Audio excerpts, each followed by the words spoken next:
Jadi antum setelah membaca Al-Fatihah, seharusnya antum mencari surat-surat yang dibacakan sesuai dengan kebutuhan antum. Cari ayat-ayat yang sesuai dengan kebutuhan kita. Karena dari Al-Fatihah sampai dengan An-Nas itu semua berisi kebutuhan kita. Saya baca cepat ya. Tapi nggak usah ditulis. Saya ulangi, tidak usah ditulis. Ya, saya bacakan saja.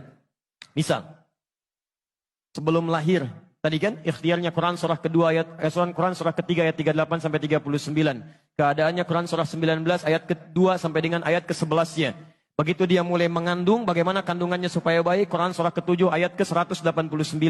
Begitu dilahirkan, bagaimana supaya ASI-nya mengalir lancar, anaknya tumbuh menjadi anak yang saleh, Quran surah kedua ayat 233. Begitu usia 2 tahun ke atas, dia mulai belajar bagaimana supaya dekat dengan Allah, baik dengan orang tuanya, baik dengan tetangganya, Quran surah ke-31 ayat 13 sampai dengan ayat 19-nya.